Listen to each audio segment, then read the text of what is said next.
What's happening, folks? It's episode 10, based in reality. I'm Mike J, of course. I don't have a co-host today. The cats were in a crazy mood, and I couldn't really tame one to come do a video tonight. So hopefully I still get the attention and the views without them.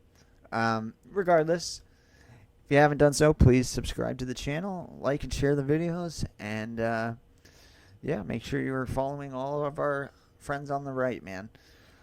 Trying to get this movement going again. I mean, 2016 had a different energy, didn't it? This one, there's just so much more going on in the world than 2016. 2016, when you look at it, it was really mundane. Like, there was some shitty things going on because Obama was still in the office, but, I mean, this year, like, between the virus and the burning down and the murders and like it's almost overwhelming. But regardless, yeah, like I said, on Parlay especially, if you're not there, check it out. It's pretty good. I like it. Not only because it's the only place I'm accepted right now, but because there is a very strong patriot movement there and right-wing movement. And I like that. Anyways, what I wanted to talk about today was I know it's been kind of beat to death already, but this video just came out yesterday. It's the attorney for Kyle Rittenhouse talking to Tucker Carlson, and he brings up a lot of good points that even may have been missed by some of the right-wing news sources. So we're going to go over that, and anybody that, you know, had the whole, well, you shouldn't have been there, you shouldn't have did that. It was self-defense regardless. You should have had his back. I had his back. I said I could see why some people would say that. But now that argument is off the table.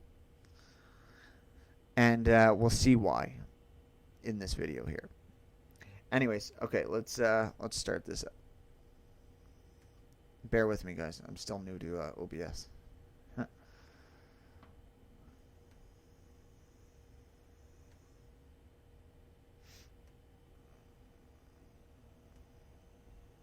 House has been charged with 2 counts of first-degree murder for shootings that took place in Kenosha, Wisconsin recently. There's a lot of confusion about what exactly happened. But in at least 2 of the shootings, video shows Rittenhouse running away, being attacked, and then firing. What does this add up to? Well, some on the left don't want to know.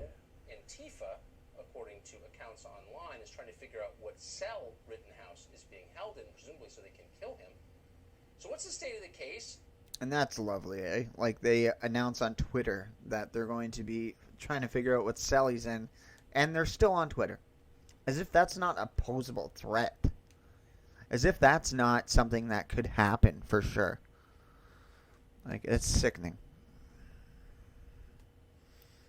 What will Rittenhouse's lawyers argue when it does go to court? To find out, we're speaking tonight to John Pierce. He's representing Kyle Rittenhouse. He's from the firm Pierce Bainbridge, and we're happy to have him on tonight. Mr. Pierce, thanks so much for coming on.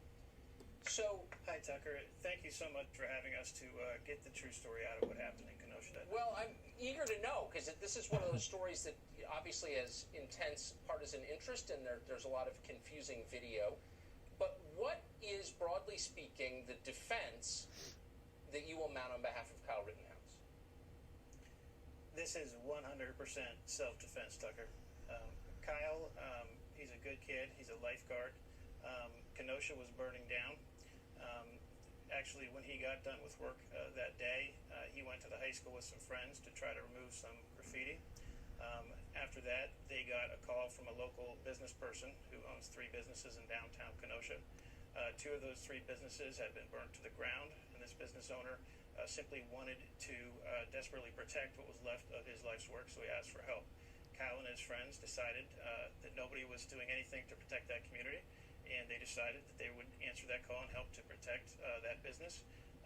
Kyle actually took a first aid kit downtown because he was concerned that there would be wounded protesters downtown. And in fact, he took a firearm because Kenosha had become a war zone. Right. And any sensible person would take that. And him and his friends stayed on the premises and protected that property. And then some events started to unfold whereby he was trying to treat medically wounded protesters, and ultimately he got trapped out on the street, out in the open, because the riot police had moved the line far enough down that they were between himself and that premises. So that's important. Remember I said, I can kind of see why people would say that, but still, I was still having his back. But regardless, that's off the table now. So the guy got done work in the area and decided to help get rid of some BLM garbage off of buildings, and then was asked by a business owner to help protect his business. And he was one of the only people with balls enough to do so. So all these people saying, he shouldn't have did this, he shouldn't have did that. He had the fucking courage to do it. Don't fucking worry about what he was doing. If you don't support it, fine. Don't shit talk the guy. So, I have read that he brought a firearm as a juvenile, 17, across state lines. A lot of people. That is incorrect. That's incorrect. Tell us where the gun came from. That is incorrect. That is incorrect. That firearm never crossed state lines. That is a legal firearm in the state of Wisconsin. Wisconsin is an open carry state. That charge is incorrect as a matter of state law. As a 17-year-old, he was legally entitled to have that firearm in his possession. Moreover, we are going to be arguing that the Second Amendment and Title 10, Section 246 of the United States Code renders that charge, and any ordinance that charge will be based on blatantly unconstitutional under these circumstances. Right. Well, that's a... So not only self-defense, it wasn't cross state lines. He wasn't there out of looking for trouble. He wasn't there for no reason. He was in self-defense, 100%. So, yeah. Really a tertiary charge anyway, because there are other... Let me ask you about the first shooting of Joseph Rosenbaum. Sure. The second two, one man was shot in the arm. That's the pedophile. The clear pedophile. You look at him and you say, yeah, pedo Jew. That's what he is. The other was shot in the midsection and died. Both of them clearly, and that's obvious on video, attacked Rittenhouse. But the first shooting, was Rittenhouse fired upon before he fired? Did he believe he was fired upon? What were the circumstances of that shooting? Absolutely. The New York Times has a report and has analyzed this very closely. There was a shot that was fired as Kyle was retreating, actually, from a mob that had become enraged that he was trying to put out fires that the arsons had set, and because he was trying to protect property. The mob became enraged. They began screaming that Kyle needed to be killed, and they were going to kill him. They started relentlessly hunting him as prey as he ran down the street attempting to retreat. As he ran out of room to retreat, a shot was fired from behind him. The New York Times has clearly shown that. Shortly after that, the individual, Mr. Rosenbaum, who was leading the attack on him, set upon him immediately, began to assault him from behind, attempted to take his weapon, take his firearm, and Kyle, when he turned, he instantaneously had no choice but to defend himself by firing, because he was in imminent danger of serious bodily harm or death. So that was the first shooting. So he wasn't the aggressor there either. He exhausted all other options. The guy's trying to take his gun. He had nothing else to do. They're saying they're going to kill him. He's throwing shit at him. He heard a shot fired. Clear cut. That happened. That's right. He called a friend on the phone, said, I think I've killed someone. And then he begins to run. This is where people try to get weird too, because he called a friend instead of 911. Now, I have a feeling he had like a walkie-talkie. Maybe he did have a phone, but I have a feeling he had a walkie-talkie or something, some kind of two-way radio telling somebody this. I could be wrong, but also he's being pursued by people while he's like making this call saying that he killed someone. So I don't know. More will come out about that as well, I guess. But yeah. Oh, I'm sorry. Yeah, actually, let me clarify. Let me clarify that. So actually, Kyle actually attempted to stop and to check on the individual who had been shot. So after he killed him, he tried to check him to see if he could help in any way, and then got pursued like further, as well. He did make a call to his friend. He said to his friend that he had shot someone. He immediately had to retreat from that area because the mob that was the rioters that were chasing him, who had witnessed this, immediately called him out for the shooting, which of course wasn't self-defense, but they called him out for the shooting. They began saying that he needs to be craniumed, that he essentially needed to be killed. So he began retreating back down the street. He began running back down the police line to try to get to safety.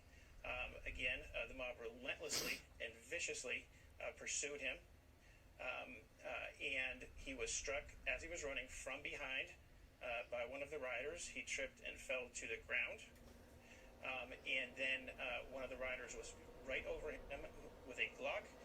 The other one was attempting, and both of them were attempting to disarm him, to take his AR-15.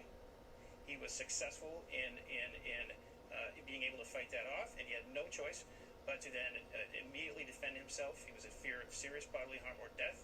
He fired and disarmed the individual who had the Glock by hitting him in the arm. I like that he said disarmed. I don't think he saw the pun there, but he said he disarmed the man with the Glock. Oh, he sure did. He disarmed him, all right. He shot and killed the other person who was attacking him. And I got to tell you, one thing, if you really think about this, Tucker, in this war zone, in this chaos that was occurring in a city in America, in the middle of Wisconsin, Kyle, the only individuals that Kyle shot were the three individuals that were attacking him and putting him at risk of serious bodily harm or death. This is a 17-year-old kid. This is amazing. So let me ask. That was another thing that I had mentioned too. He wasn't wildly firing in the midst of all this craziness going on. He manages to hit only the people that were direct threats to him. The restraint and the fucking critical thinking of this kid, it almost doesn't seem real. It's unbelievable. Like you said, it's amazing. It is, and I think that's a fair point. He didn't shoot indiscriminately, and I'm taking your word for it in the first one because I haven't seen the video, but in the second two, I have seen the video. One guy attacked him, the other guy was pointing a gun at him. Here's my question. He shot that man in the arm, and the man backed off. That man survived. That man has not been charged. He came at a 17-year-old with a gun. Why has he not been charged? So here's a question that I have, Tucker. Where are the charges for aggravated assault against Kyle Rittenhouse? Where are the charges for arson in our cities? Where are the charges for rioting? Where are the charges for crossing state lines? And where are the charges against the people who are funding this activity and who are financing it? And why is Kyle Rittenhouse, a 17-year-old lifeguard who is attempting to protect the businesses in his community and attempting to help wounded protesters and was protecting his own life while Kenosha was burning, why is he the one sitting in jail tonight as forces within this country sickeningly attempt to find a way to bring harm to him while he's in detention? Mr. Pierce, thanks for coming on tonight and giving your side of this, which has not been heard. I haven't heard it anyway, so I appreciate it. Thank you for letting us tell it. So that's about it. Yeah. So a lot of those things, I didn't really know all the facts of that. I didn't know that there were shots fired. It just goes to show you that even right-wing sources have been suppressed information. Maybe they have been out there, but I hadn't seen them. And I've read a lot of stuff on it. I hadn't seen that. Now, There's just so much to it. This kid does not deserve these charges. And if he does get railroaded, like I'm assuming he probably will, like I had mentioned James Fields did, and whether or not you feel some way about James Fields, it was very clear they had mentioned that she didn't die from being hit by the car. She died of a heart attack. James Fields got railroaded. Now, there's a difference here, though. This was all purely self-defense. Lots of video evidence of self-defense. If these charges do stick of murder 1 or murder 2, whatever it is, they're going to awake something that they're really not ready for. And I'm not saying that as a threat. I'm saying that as a reality. If you think people are going to stand by while this kid gets this, while these people who, are already terrified, now literally can't defend themselves against gunmen or people trying to kill them, there's going to be something big that happens, and it's not going to be good. And these BLM pieces of shit and Antifa pieces of shit are not going to know what hit them. They haven't dealt with something like that yet. Rufio Panman punching that guy, or Kyle Rittenhouse defending himself, that's one thing. But if it's going to be, whites are evil, and this white kid killed somebody, and the other person was on the side of Black Lives Matter, so Black Lives Matter tries to back them, it's not going to be good. There's a lot of people that are very apolitical who are waiting for a race war to pop off.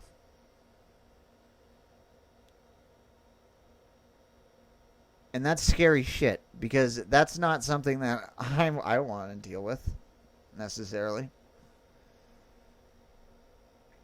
And I know there's a lot of black gangs that hate whites, and they're waiting for a race war to pop off.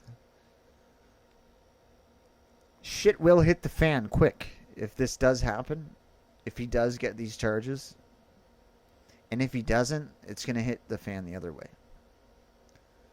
There's really no winning in this situation.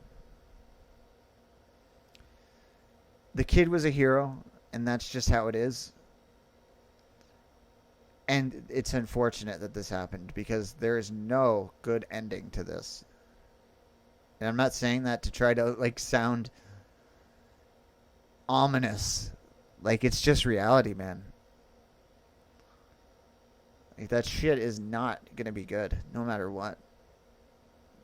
The left doesn't get what they want, we know what's going to happen. The right doesn't get what we want. It's hard to say how people are going to take it. And I get it. The right wing has been very silent and very passive thus far. But you're literally taking away the right to protect yourself against a gunman now.